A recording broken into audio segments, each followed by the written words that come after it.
एक बूढ़े आदमी ने बस पेड़ से एक सेब तोड़ा था, लेकिन जैसे ही उसने अपने घायल हाथ से सेब को साफ किया, उसने हैरानी से देखा कि उसके हाथ का लंबा और गहरा घाव आंखों के सामने ही भरने लगा। बूढ़े को लगा कि शायद उसे भ्रम हो रहा है। उसने इस बात पर ज्यादा ध्यान नहीं दिया और आराम से सेब खा लिया। लेकिन जब सेब खाने के बाद वह अपनी कार चलाकर एक किराने की दुकान पर पहुंचा तो अजीब घटनाएं होने लगी। दुकानदार ने उससे बस धीरे से पूछा कि उसे क्या चाहिए, लेकिन उसकी आवाज बूढ़े को इतनी तेज सुनाई दी कि मानो उसके कान फट जाए। परेशान होकर उसने अपना सुनने वाला उपकरण हियरिंग एड उतार दिया। तभी उसे एहसास हुआ कि उसका वर्षों पुराना बहरापन अचानक ठीक हो चुका है। इससे पहले कि वह इस चमत्कार को समझ पाता, उसे महसूस हुआ कि उसकी बेहद कमजोर नजर भी पूरी तरह ठीक हो गई है। वह तुरंत वॉशरूम की ओर भागा और वहां जो देखा उससे उसके होश उड़ गए। उसके सफेद और झड़ चुके बाल फिर से काले, घने और चमकदार हो गए थे। अब उसे समझ आ गया कि यह सब उस रहस्यमयी फल का असर था। लेकिन जैसे ही वह अपनी नई जिंदगी का आनंद लेने लगा, अचानक एक लुटेरा दुकान में घुस आया। दुकान की मालकिन डर के मारे कांपने लगी। उसे बचाने के लिए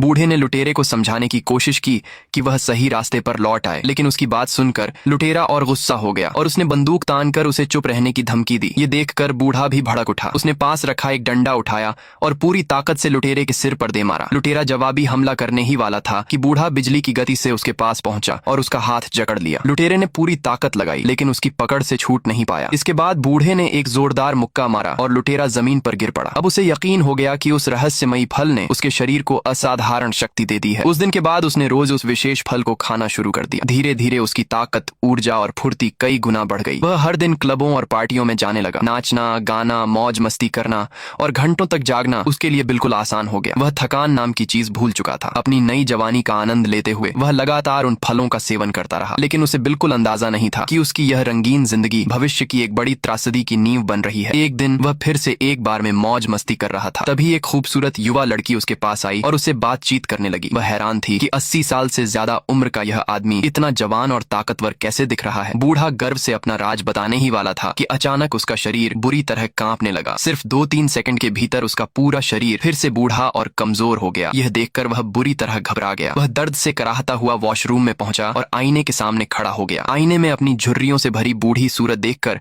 उसका दिल टूट गया। उसने जल्दी से अपना थैला खोला और फल ढूंढने लगा, लेकिन उसके पास केवल एक सूखी हुई गुठली बची थी। जवानी वापस पाने की आखिरी उम्मीद में उसने वह गुठली भी मुंह में डाल ली, लेकिन उसके कमजोर और ढीले दांत उसे चबा नहीं सके। उसी समय उसके पूरे शरीर में असहनीय दर्द फैल गया। वह दर्द से तड़पता हुआ जमीन पर गिर पड़ा। अब उसमें उठने की ताकत भी नहीं बची थी। तभी वही सुंदर लड़की धीरे धीरे वॉशरूम में आई। उसने जमीन पर पड़े बूढ़े को शांत भाव से देखा, मानो उसे पहले से ही सब पता हो। फिर वह उसे उस रहस्यमयी पेड़ के पास ले गई जहां से उसे वह चमत्कारी फल मिला था, लेकिन अब वह विशाल पेड़ पूरी तरह सूख चुका था। उस पर कोई फल नहीं बचा था। तभी लड़की ने सारा सच बताया। असल में वह फल किसी को सचमुच जवान नहीं बनाता था। वह केवल शरीर की सारी ऊर्जा और जीवन शक्ति को पहले ही खर्च कर देता था। बूढ़े ने जो भी ताकत, जवानी और आनंद पाया था वह उसकी बची हुई उम्र की कीमत पर मिला था। उसकी सारी मौज मस्ती दरअसल उसकी जिंदगी को तेजी से खत्म कर रही थी। आखिरकार अपनी लालच और अंधी चाहत की वजह से उसे अपनी जान की भारी कीमत चुकानी पड़ी। यही संदेश देकर फिल्म समाप्त होती है। लालच और असीम इच्छाएं इंसान को विनाश की ओर ले जा सकती है।